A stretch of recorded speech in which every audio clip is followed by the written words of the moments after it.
All right, welcome back everybody. So what we're going to be doing in this lesson is we're going to be using the inverse property, okay, to be able to solve inequalities. Now these are kind of compound inequalities, and so that means that there's two in the same problem, all right?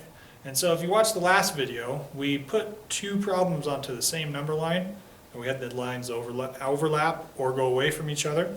It's going to be the same thing. Now, we're going to be using the inverse property to get x by itself and be able to work with that property. Now, I'm going to do probably one of the simpler ones here. This is going to be just with the equal sign, so we're going to just talk about the inverse properties really quick. Hopefully, if this is pretty simple for you, you should be able to do these next problems with the inequality signs and understand what you're trying to do. If you haven't, go back to the inverse property in the videos and watch that one. So I have 4x here. That means that they're multiplying. I'm going to try to cut away and get rid of some of the numbers that are farther away, like 3. So if I have a positive 3, I should subtract that 3. This makes 0, so that makes it go away, right? And then that right there, that should be 8. So if I have 4x equals 8, right? And then I divide by 4, there you go. So x equals 2.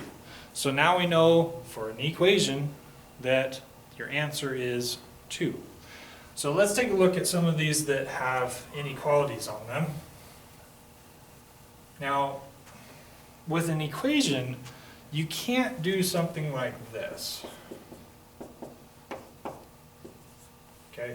Because you're trying to tell me that x equals 3 and x equals 4. It doesn't work. It can't happen. So the cool thing about inequalities is that you can actually have a range of answers, and so you can have a range of answers and show it in the same problem. We have 2 is less than x plus 5 and less than 9. Okay, well, I need x by itself. That's what we always worked for. We always worked for getting our variables by themselves on one side well, we were working with an equation, now we're working with inequalities, and now we need to get x by itself in the middle. Now, if we did one thing to one side in our past problems, we did it to the other, right? But now, what we're going to do is we're going to do it to both sides. So I'm going to subtract 5 in the middle to get x by itself. I'm going to go ahead and get rid of that little line there. But now I have to do it to this side over here because that's a sign. This is a sign, and I need to do it for this side as well. So this goes away. That's 0. So now we have x by itself in the middle. Okay? And so now on this side, on the right side, we have 9 minus 5, which is 4. And then on the left side, we're doing 2 minus 5, which is negative 3. And so now if we read our answers here, so negative 3 is less than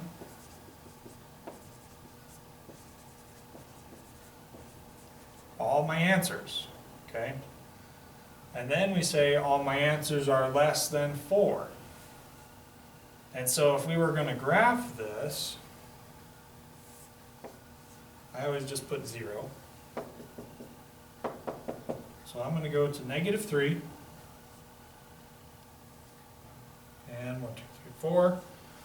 Okay. Oh, sorry. Label that one. So 4. And so now I say all my answers are bigger than negative 3. And all my answers are less than 4. So you'll see that my arrows are heading towards each other. So everything in between here is going to be a true statement. So let's use 0 again. So if we use 0 right here, because that's in the middle, negative 3 is less than 0. Yes. 0 is less than 4. True. Okay, so 0 works. Any number that you choose in between here will work. Kind of looks like a football. Anyway, let's try this last one here. I think I might need to move the problem down a little bit so that we can see it. So negative 5 is less than or equal to negative x and minus 3, 2. Now there's a little bit of a hiccup in this problem, or something. I guess I could just say something to pay attention to. Now, this one is going to use a property that is pretty much just used with inequalities. So if you haven't seen that property yet, you need to go back, I think it's probably 1 or 2 videos, and look at that property for inequalities with the inverse property. Okay. So what we're going to do, we're going to get this all by itself. Right? The x is going to need to be all by itself, including the sign right there, foreshadowing there. So I need to add 3. Okay. Because I always do this, well, sometimes, just helps me remember. So now I have negative 2 is less than or equal to negative x, and then I got negative, less than or equal to 5. Now, I have a negative x, that means I need to divide the negative. And so this property that we're going to use is going to flip the signs. Dividing by a negative, dividing by a negative, dividing by a negative. Okay, and so now I do negative 2 divided by negative 1, that's 2. Now I'm going to flip the sign. Okay, now x is all by itself now. Flip the sign because I took the negative over to that side, and that would be negative 5. Okay. So anytime you multiply or divide with a negative, you need to flip the sign that you went across. All right. So let's go ahead and graph this one. Okay, so I'm going to go to negative 5. 1, 2, 3, 4, 5. Negative 5. And it's a solid dot. Okay. And then I'm going to go to 2. 1, 2. And that is also a solid dot. Now remember, that means it could be 2 and it could be negative 5. If it's an open dot, that means it's not that number. It just goes up to that number. Okay, so let's go ahead and graph this. So if you want to, you can just like look at half of this at a time. So 2 is bigger than all my answers, right?